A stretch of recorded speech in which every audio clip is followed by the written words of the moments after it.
It is TV Nkululeko Nkeo with two legends on my right and to my left as well. Benedict Tso Vilakazi is with us, former Orlando Pirates and of course South Africa's superstar, and of course Junior Khanye, the member of the family of TV, former Kaizer Chiefs superstar as well. So kuluma ngemali in football, and as usual, uma ngabe uyayithanda video, you click the like button. Uma ungayithandi, you say boo, we don't like the video, and then uma ngabe mhlawumbe unama comments ucabanga ukuthi singesibhema unyawupe, you can put there on the comments as well ukuthi siyabhema, siyaphuza nanani. But as usual as well, we have to say thank you very much for following Uitiski TV. The channel is growing big at the moment, and it's all through your support and comments as well. Machita ni grand?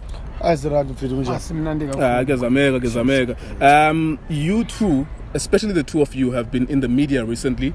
Go I blew it, gumaphephandaba, nikhuluma ngodaba lemali kwibhola. And nama fans wethu nje afuna i-content enjalo, afuna ukuthi azizwele kini ukuthi yini indaba ngebhola. Asiqale lapha ke, like when you first start out in football, you are a youngster.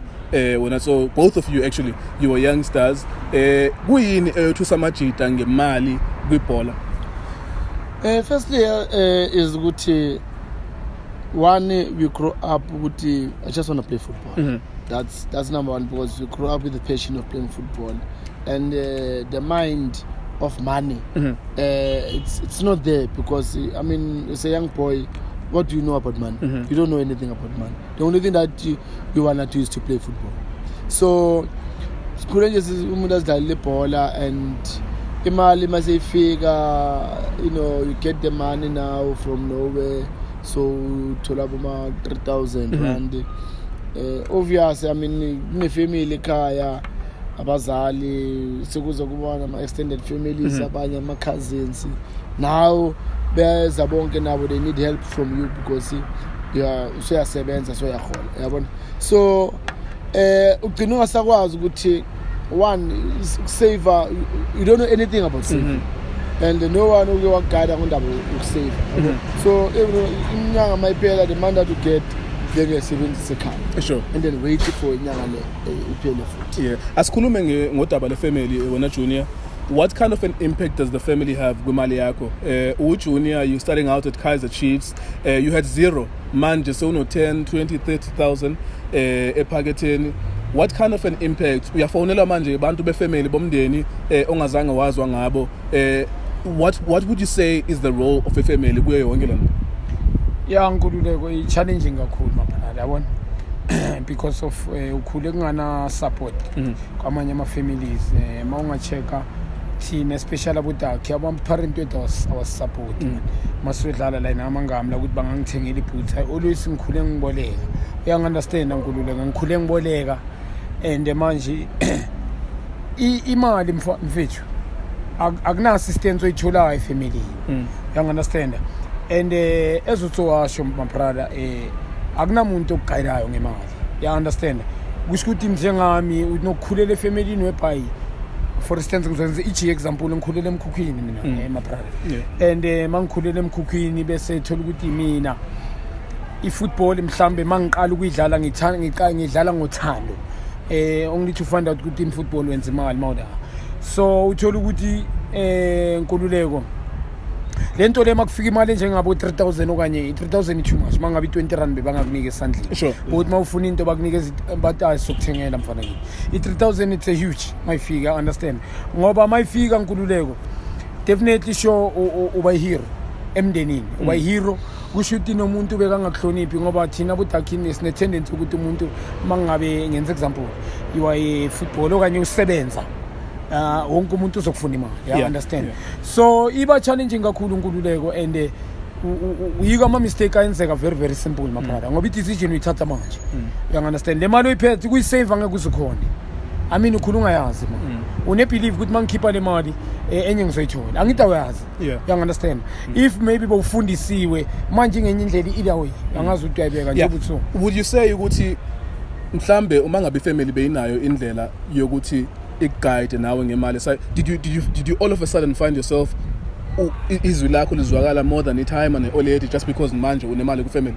Look, well, I don't know kwabanye, but I with hearing say ukuthi yes kuma families amanye because manje sekuyimi imphethe imali. now they listen to me. Yeah. So there's nothing ezwenzakala eJartini ngaphandle kwami ukuthi bele ngisho ukuthi yes or no. Uyabona? Yabona into ezinjalo, that's why ngisho ngithi ukungatholi i-guidance is a problem, because now wena sowenza kanjalo because of you earning money. But now umsebenzi the way wenza ngakhona, are you doing the right things now? Because if you are not going to do the right things, then it's going to be a problem in the future. Uyabona? Ngoba manje mayingaseko lo mali, they will turn around the very same people bese ba disrespect. Yabona, because respect ngoba une aba respect wena, ba respect imali. Ba respect imali, not wena. Because wena bola pana before lo mali le. Were you getting the very same treatment? No. But after manje so uyabhadalwa manje every month, now people they respect you manje. All of a sudden. Yeah, all of a sudden everyone manje ukhona ukuthi so bizwa na phuti. Sure. Ne time yakho ngakubiza, I time yakho ngakubiza phuti nayo. Akasakubizi nje manje nale time we. Imani animizeni. Yeah, yabona we. Animtshele lapha ukuthi ngicela ukumbona kanti you know itime lakho doesn't matter. Sure.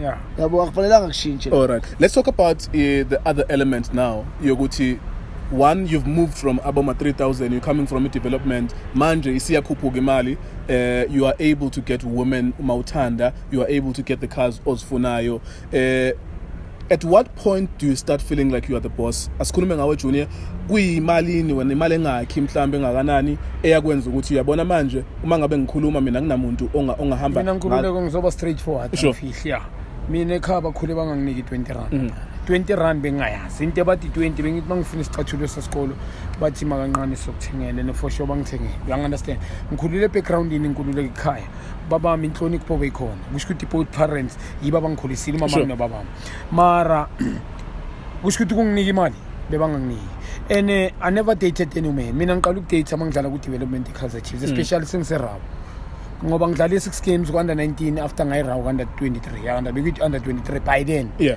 So kwafika isikhathi ukuthi bayenze be under 20 bekuyi develop reserve team. Yeah, imali lapho kusho ukuthi inkululeko abengatholi imali na ku development, but because of I'm playing for Kaizer Chiefs bengithi bangivele lokushini bengitholela 350 every month. And bengidlala breakfast lunch supper. And manje iChiefs ngendlela besiphatha ngazo impatho beyinzima kakhulu, be more professional. You understand ngoba bengeke different between thina nesina side. Any respect by then bokuthi mawudlala ku Kaizer Chiefs uzile bengadlali noma bani by then ngicela ukuyichaza kanjalo. So especially mawuhlala ku development bebangaka-allow ukuthi uyovisit eDaveyton theory into eningi bongalimala yabo bebaprotect. So nkululeko ngithe mangiqala ngidlala ku development ku reserve side kula ngiqala ukudata khona ngizoba nevalo ukulala kwami kokuqala nentombazana. And manje nkululeko umdala kodwa yeah no olala nentombi umdala no ngijoine i-senior side ngina 17. First game yami first professional bengenza 17 I remember. Ngojuni bengithena 17 bekuJanuary ngojuni ngizothena 17. We understand kusho ukuthi ngizama ukuthi kuwe nkululeko yabona ukuthi ngokutshela nje like sengiphendula le question. What I want to get at is at what point u10,000 okwenza mhlawumbe ukhuphuka ikhanda u30,000 uqala nini mhlawumbe, because we do know both of you the stories are you were superstars. There was a point where imali was too big for you. At what point do you start being a superstar? Explain it. 350 azange ingenze ngibe that person kusho ukuthi ngichintshe kangako mara uqala ukudate amantombazana. Okay. I-arrogance ifikephi mina ngeke ngifihle nkululeko ngizoba nevalo. Sure. The meantime ngiqala ukudlala i-first game yami nge-2007 yabona against i-Sundowns kusho ukuthi ngithole i-contract banginika i-signing on fee ngoba bengibuya from development bengingasini imali beyiningi kimi kakhulu ngoba i-40,000 it was 40,000 ngibuya from development bangitshela ukuthi umntana lawe and beku-3 years ama-contract kuma 6,000. Okay. You understand nkululeko and kusho ukuthi le yokuqala i-contract ye-6,000 mangabe ngenza well beba-increase by 12.5 which is yayenzeka lona. So nkululeko i-arrogance iyaba khona ngeke ngifihlele emntansi ekhaya kusho ukuthi mina ngeke ngifihle ngikhulumela mina ngithe mangena kusina sathi mara endlini ekhaya mina always time lami ngoba indaba yebhola beyangazwisisi.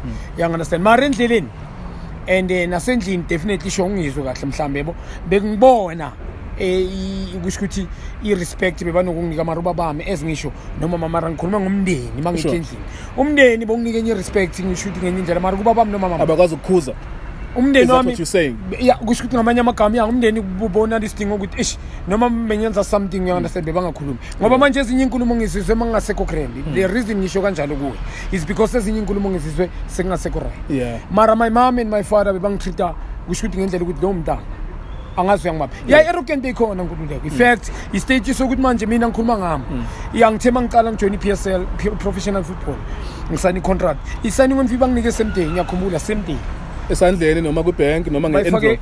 kunengwenye bathi umelusi Sure. bavele bangitshela bathi manje molandile i-credit card mangabe yanida lapha Sure. ne-card no straight and for sure mangiceda ukusana mangifika ingwenye ngathola ibeke vele Standard Bank Bank la dropping yeah la idroping yabazi melusi yeah understand it's effect to your mouth so mangifika ngalithola effect ithema ithi qumbu ngathi I good shot no manje yabona at least ngizokwazi ukwenza ama into engifuna ukuzenza Sure. mina angeke ngisaconsult Sure. you understand and for sure le nto leyo nkululeka idlala impact enkulu Sure. Asibambe kanjalo guys. Let's come to you. So you had a similar experience as well. Now, I mean, at the first time I saw you, Ugomachita under 21. That's the first time I saw you ever, and we were Little Napoleon, one of the best players to have ever played. At some point, Little Napoleon, uyashintsha as Intwana Encane Yagibo. He becomes a superstar. How did money come first in your life? Iqale kanjani? Iqale kiphi imali grand futhi yokuthi manje uyakwazi ukutshela abantu ukuthi no angizukukhuluma nawe uyenza lokho for mina. Yazi mfethu mina ukutshela kahle eqinisweni imali ngiqale nje kahle ukubona imali mangiyodlala eDenmark ku Pirates I remember mangizohamba was earning 10,000. So udlala madabi, you are a national team player, but with Orlando Pirates you were not making more than 10,000. Bega Because I remember there was one derby Bengile when Leslie Manyathela and Shai Chiefs, I think it was 3-0 or 3-1, something like that. Someone scored a brace, Manyathela, and then when I was scored an hour, I remember you were so dominant. So by that time, you were not earning more than 10,000. Wow. Wow. If I remember kahle. Qale ngokuthola 850. From 850 then we were getting 1.5 nyama iphela and then 15. So this is not a development contract. You are a senior player. I'm playing week in week out. Wow. Jola I remember ngihlala lapha eWhite House Hotel la emva kweCarlton Center. They told 1.5 nyama iphela and then masithi nge15 bethola 850. So I think logo last year for about maybe 3 seasons. Then from there I started to get I think 5,000. If not 5,000 because it's 7 besing itole after my deductive tax. Sure. Then tola 7 Then besing tola 5,000. Then again my last contract was a good team. Well I was to 10,000 and then after tax say like 7. Wow. So it's kanjani Wow. But it's like mina I'm banento abantu abasha abayintanga zami bathi it's to stand. Kusho ukuthi I was a fan of both of you guys and a lot of other players of that period. Thina siyama fans. Siyacabanga ukuthi when you guys are banging, you're making a lot of money. Asikhulume very quickly about at the time you're making these 10,000.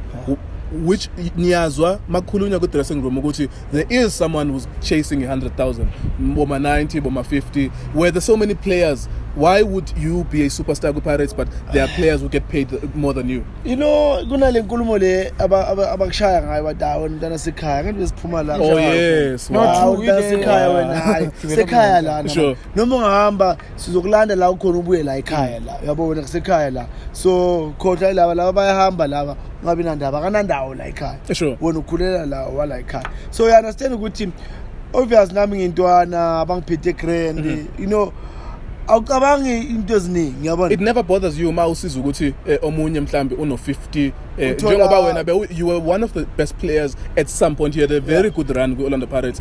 So it doesn't bother you uma usiza omunye eku 50 40 wena ku 10. No, I mean that's the way we was petting a con. Like bongenanda.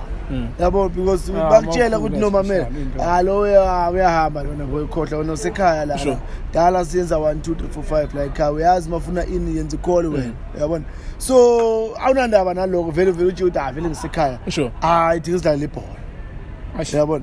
so Hayi, bese bukuyiloko nje ukuthi ayazini man kusekhaya vele la ngoba mabe nginesithithi nyana yakhona ukuthi hey man cela in yabona and then bangenzele thi ngizidlalele lo vele usendleleni. Okay. Yabo. All right. And then the two of you had experience in national team. Although Tso had a better experience with national team, he was a bigger player, had a better career with national team. Asikhulumeke ngodaba le national team. Uyakhumbula ukuthi beyingakhi imali ebawuyenza ku national team wena ngale ngathi bewudlala? Kululeko And beyikhokha kanjani leyo mali? mhlambe kumele ngiqaqise kahle mabrada yabona. Thina ku national team under 20 under 23 mina ngithi under 20 bese ngatholi salary. Yeah, Not even a match fee, like when you play you're not getting anything. Bekwi allowance. Okay. And bekwi 250 ngelanga. Okay. Angazi yangba. No effect imali Sure. engathi ngengayithola ku under 23 mina basinika 9000 besihamba sodlala iTulo in France. Oh yes, the Toulon tournament. Yes, I remember that. Remember. Yes. Ibasinikeza 9000 nakhona before and I ama allowance bangekho. But 9000 kusho ukuthi yale 2 weeks ayamba sale eFrance eTulo. Okay. So for each player. Yeah, kusho ukuthi na ku under 23 ngithe mangifika bekwi 500. 250 under 20 under 23 bekwi 500. 500 unless there is a special tournament ama Olympics anabadlalayo mhlawumbe. Yeah, yabona but ngizoba ngisho kuwe kanje ibathi basinikeza mhlambe for instance inyuke ngathi mina imali engingayithola lekusho ukuthi lama ama allowance imali engathi bake basinika i9000 in terms of aku national team ngiyaqolisa bewunayo iCOSAFA experience in national team, so how was that? How much money did you get there? COSAFA tournament besitholi allowance. I won play the tournament under 20 but kusho ukuthi landelana eminyaka ise elders nale be la Pitori definitely sure besithola ama allowance. You understand my brother kusho ukuthi besingayitholi imali. You understand mele ngikhuluma kwama 250. Okay. And then under 23 kulaba sithola ama 500. I'm sure Tso has a little bit of a different experience because ngale nkathi bekadlala there were World Cup qualifiers, there were so many things. I know ukuthi by that time there were a lot of players who were complaining about imali. I remember uDelron Barkley makadlala athi they forced him to fly for himself one time as his national team. What were your experiences with imali in the national team? Vejawani ndaba yemali problem. Yanzima kakhulu. Ndaba yemali problem. I'm telling you. I wanna at least to junior asho ukuthi bona at least we getting 250. Thina bethole 100 a day. 100 rand. Wow. And then 500 at the besithola ku senior team. And they understand lenthetha like xa ubiza kubafana bafana uzonikwa 25,000. Yeah. And you understand? Yeah. Sathi sibe ne meeting sithi sifuna logo. Yo. Azange siphumelele. Basitshela nje kahle ukuthi yathi andizona kuna happen. Imali engayithola bathi nifuna 20 sithi yeba okay. Winani sinika lo 20. Sithi no, sure. I20 just to appear for the appearance, yeah. But hayi kodwa ngeke ngibone lokho. So bengeke appearance. Besithola kuyi 500 ilontuzana allowance and then after tax if I'm not wrong after tax you go about 39,000. So angisakhumbula noma it was 60 or 70. Okay. Yabo. But my intention be that time is we are not winning. Every time I was winning once in a while. Sure. Sometimes which coach you were playing mostly under? Because the first time it was France, Philippe Trouzier. Trouzier, yes. Yeah, waba nale umunye coach wase Mozambique coach Carlos Queiroz. Yeah, Carlos, yes. Then wase kuba Ujomo at some point was Ujomo, there. Stuart Baxter after that. Coach Shakes Mashaba. Yes. Stuart Baxter is so throughout those coaches it was the same thing ukuthi abavumi ngemali isafa. Yeah, bekunjalo nje ukuthi imali it was always a problem. Yabona, it was always a problem, and you know some of us vele besingakwazi ukukhuluma yabona. So kunama senior players that they need to represent thina laphana but basitshele nabo yabona. I remember some point the person bekahlala kuthiwa a problem Makati, yes, I remember now growing up. Yes, and then nami from a distance I was like amarale out here sokolisa. Sure. Naye le out njalo national team yehlupha until ngaba naye lapha uPeni, and then I ask him yabona ukuthi man Penny man angitshele mfethu why they always say you are the problem, you are the headache in the national team, you always talk about money, why? You know Penny made sense to me. Angazi maybe kwabanye abantu bazothatha kanjani, but it made sense to me wathi so mina ngikhaleli imali, mina ngineyami imali, I just wanna play football. But I'm looking at ukuthi some of the guys abadlala la ekhaya, not everyone is going to make it overseas, yabo, but maka uselect udlala la ekhaya uzala ku national team, at least there must be something ubone now there's a difference between national team and which is something that motivate now as a player because of ukuthi ama team wethu we don't earn much, yabo, but ikwenza ukuthi uwork more hard ukuthi select the national team, then you're going to make money. Sure. Yabo. Sure. So it's not for me. For me na. So you even said for me na le mali lena like ilinga lokuthengela for izindlu ukudla kwezinja zakho. Sure. And he had won the Champions League at that time. You went for so Champions League. When I'm fighting too, I'm fighting for these guys about like that. They're not gonna make it overseas. Bayadlala like and then they come to national team. So that's what I'm fighting for. And then from that day, I understood the pain. Good team. Why you paying is fighting for imali la national team. There you go. Right. Ugawa khuluma nge signing on fee. I'm gonna try and press you gentlemen then ukuthi nize nayo indaba ye signing on fee. Indlela se understand ngayo thina abantu bebhola abangabantwana bathanda nje ibhola. We don't have experience personally about it, but into siyaziyo indoba when you sign a new contract okanye xa uhamba uya kwenye team, you do get compensated when you're signing on fee. Let's talk about the biggest money that you've ucinga yendo wena okokuqala, what do you understand about the signing on fee? What is that money about? And what is the biggest amount of money signing on fee okayithola? I think pendule umbuzo wakho mfethu. I-signing on fee angithi football ayifana le misebenzi webhayi unga-applyela for UIFs le mali. Okay. We understand. Mawuqeda ukusebenza uzohamba uyeclaim imali yakho. I-football bakunika leyo mali uzibekele wena. You understand? I-signing on fee kimi ngizwe kahle mabrother. Imali ukuthi ungizwe ayifani nesalary. It's a money ekumele usho ukuthi ayizi angithi salary ngenze example angeke signing on fee be 20 ne salary be 20. Okay. Signing on fee is ingaphezulu kwesalary. Imali kungukuthi mfethu kusho ukuthi anything engenzeka in football mhlawumbe ngenze example ngisayine nawo izokwazi ukuthi kusho ukuthi you can buy a car with that money, you can buy a house, like for instance asekele imoto. Sure. A house. You understand mhlawumbe 3 houses. Whereby lawo lezo zindima ikusho ukuthi ngazirenta ngingahlali probably asithi angifuni ukuhlala kuzo mina go and stay ngihlale lokushini. Okay. You understand? Mara lezo zinto uthola ukuthi ngiyazirenta. You understand? Ibaluleke kakhulu mfethu angazi ukuthi uyangithola. Yes. So biggest amount that you've ever made signing on fee wena? I-signing on fee mina mabrother ngeke ngayithola truly speaking it's 80,000. 80,000 the most signing on fee. Yeah. Uma uzwa manje amajita kukhulunywa ngabo 3 million bo signing on fee. Ama rumors obviously, but ama hem but we know ukuthi it's higher now. It's no longer 80,000. Uma uzwa kanjalo, how do you feel about that? Nkululeka ngithi mele understand isikhathi lo nyaka lo last year na kusho ukuthi kuno 2019 kuno 2020 awufani uma unga-check i-grant by then bekuyimali.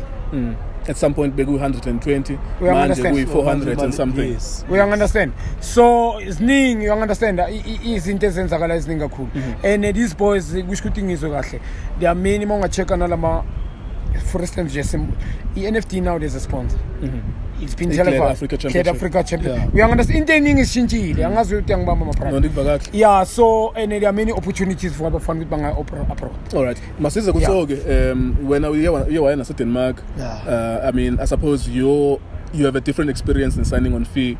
What is the biggest amount you're signing on fee that you've ever made when you were football? If I'm not mistaken, it was about 1.5. 1,500,000. Yeah. Wow. For a period of. So it was like once off as a lump sum. It was bakshanga ama piece. Okay. Actually, you know, in the 6 months, significant ngara. Okay. In the 6 months, significant. Now, by pula kanjalo until uphele that year contract. Oh, so the condition is that ungabashayi bangakunikeza 1.5 and then bese uyabaleka. Yeah, maybe into zinjalo, maybe that's what they thinking, but it was I think 1.5 if I'm not mistaken. And then bona vele seba divide level ngoba yakutshela ukuthi okay mamela in these 4 years uzothola this and that and that and that and that. And then and manje you know ama team enza izinto ngendlela ezihlukene. I heard ku Chiefs ukuthi beka sharp uma uthe 8 noba kunika lo 80 man. Okay, once off. Yabona. So ngapha thina endlini emnyama hey man, I remember isanone fiyama, I think if I'm not mistaken we about 30. Yeah, the biggest at once off over Whitehall. Yeah. I remember futhi leyo ngingaze ngathengela nithama lami i-Conquest. Oh, nice one. Ngikhumbula kahle ke leyo thing. Nice one. And then mangizo renew njengoba ngithi bese ngihola I think 5,000 bese kuyi 50. Yeah. Mase ngizo renew ngithi nyalena bese kuyi 70. Mase isikhathi ngihola 10,000. Sure. Sani ngonifiyambe kuyi 70. Hayi ukuthi 70 this na next year in 70. Okay. No bekuyilo 70 fana ngithi 70,000 in that. Yeah, bekunjalo. So but njengoba uJunior bekasho uJunior ukuthi i-card isihlukile akufani. Yabona? At that time maybe for us to thola amasani ngonifee angako, maybe because of the living life ebesikuyo. Uyabona? Yo lebe determine ukuthi thola imali engaka. Like manje phela today I thinking the grand ku PSL, if I'm not mistaken, it's about 2.5. Yeah, 2.5 million per month. Yes. Club nganye ifumana Yes. So just imagine. Uyabona? So it means good if there's 2.5.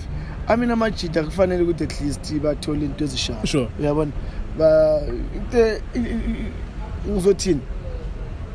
Ayakufani mfethu. Manje amachita nawo bamba standard samanje sinjalo ngoba noma ungabheka phela tax yethu ivet yabo 15% ivet yabo at that time be low kabi. Okay. Uyabona? So now baku the level le whereby mawuzothenga cold drink phela bewutima masesgela ngophethe nje 5 rand bomnana. Yes. Yabo? But today but 5 rand is not enough. You won't do anything. We understand. All So right. the level of life in general, Sure. you it determine now manje ukuthi Yeah, there's many things my brother Alright, is into. let's wrap it up then. Ngizoyibiza ke le segment ama penalty shootout. Ngizonibuza manje ngama purchases wenu ngemali penalty shootout. You just give me an amount noma yipi into. So ngizoqala ngokuthi what is the most expensive thing oke wayithenga ngemali? Asiqale ngawo.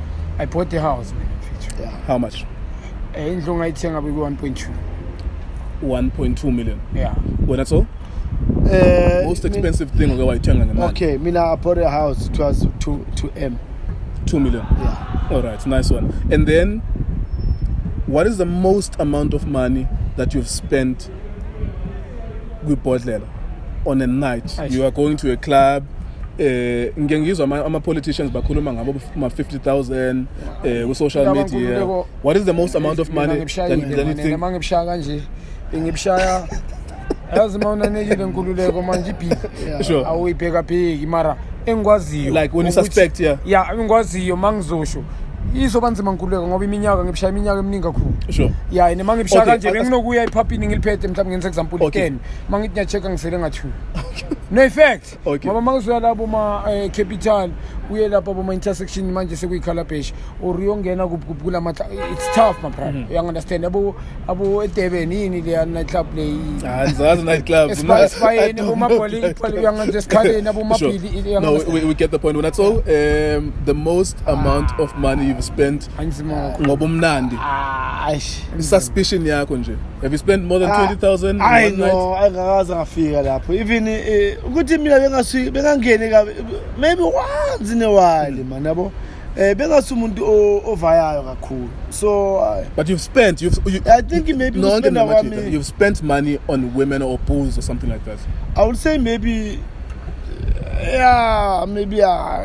maybe plus minus 10. Yeah, because I mean angekho one sivana amachita siphethe lapha ama managers yabona ama branch yabo. So obvious maphethe ama manager ama branch fanele ukuthi wa entertain ama manager ama branch. Sister. Yeah, sister lapho. So fanele ukuthi kube mnandi phela endaweni. All right, we need to keep it moving. And then siyazi ukuthi amajita ayathanda ukugqoka. What's the most amount of money you've spent on clothes? Yeah. On one day ukuthi nje ngiyahamba mina ngisentin, I'm just gonna make myself feel good. Asha I'm fit ngazi because mina Obe uyilezi wena sigqoka ama tracksuit espan. Mina Jewish man ngizange ngibe umuntu ohlala eJewish ngaka. Yabo. But you know once in a while mangeke mhlambe maybe ngenza grocery or something mhlambe ngiyabona nyana yeah I can buy but ngeke ngiphume endlini ngithi ngiye shop unyonyo thenga hayi mina nkululeka will say it straight my brother yabo impahla ngimamela and yakwazi uncokola costa hey mina ngikhuluma ivari yabona ya mhlambe ibeliphuma i20 sometimes angishayi inkululeko ngoba mangizothanda ijacket yazi mina ngikhuluma ivari ngicabangela mina nabantu ababukela ukuthi if ngizothanda ijacket brother we are normal workers i20,000 yo mara uyangithola sithi nayi sure ngenze example niwine mhlambe ngenze example phela bengibe yazi ima ungaholi kakhulu uyabeka yabona mawubeka nkululeko ezingisho ngiyakhumbula mangizosuka ezingisho yiko ngithi le mali le ngeke ngayispenda I remember 20 siqeda win league my brother 2023 ilo u20 laphuma mfethu last kusho ukuthi angeke ngithi more than 20 but i20 18 kuyaphansi laphuma bram kusho ukuthi ngikhuluma ngejacket i-shirt belingaphansi nejacket ephezulu nelo ijini kusho ukuthi ingaza kusijini percent yanga ngoba mina bengizithandele label my brother akusinto manje yang understand angiyaqolisa kusuka ukuthi ngithi kanjani by then mina label ngizithandele kakhulu from mkhulu okay okugcina last question for the both of you I remember iBaroka iwina iTelkom knockout 2018 ngoDecember shayi Orlando Pirates ngikhuluma nabafana kuma penalty it was in PE ngikhuluma as a journalist nabafana ukuthi okay manje kuzokwenzakalana ngama bonuses you guys have won a lot of things in football what's the most amount of money kwi bonus eninikwayo ukuthi okay siwine 5 million nizakohlulelana ke any memories I remember I think at 25,000 if I'm not mistaken for winning how much as I win the league in that season. Gordon Eggerson. Yeah, we won the league, we won top 80, we won charity, we lost the final year of men's. Men's Cup, yes. Yeah, Ajax. Oh, I remember this one, Yeah, I think 5,000. I got a bunch 5,000. Oh, I'm a prize money behamba kanjani ngabo Rockman. No, it was already in the millions. Yeah, I think my 1.2. Yes, I remember. Meter, yes, we canceled Premiership. They got 2 million. I think 2 million. Cup, I think there was one cup, if I'm not mistaken, was about 800,000. Some BP top 8 or something. But anyway, it doesn't matter good be money. But I don't also hlanganisa wonke nama cup lawa and then uzothola only 5,000. But anyway, yeah, bekuloko mfethu besizawuthini. Sure. Junior? Yeah, I mean league I remember 2002. We should masiqeda kuyiwina. Banginike imali nga 15,000. 15. Yeah, 15,000. Yeah. All right, that's the conversation yemali ke Majita. Hope you enjoyed this conversation. Niyatanda, like, you don't like. Uma ngabe mhlawumbe kunento ongayithandi lana, you press on the comments ukuthi no, angiyithandi lokhu nalokhu ukhuluma kabi ngeteam yami nani but this is the honest conversation. These are their experiences. No one can dispute that. Thank you very much for watching Itiski TV.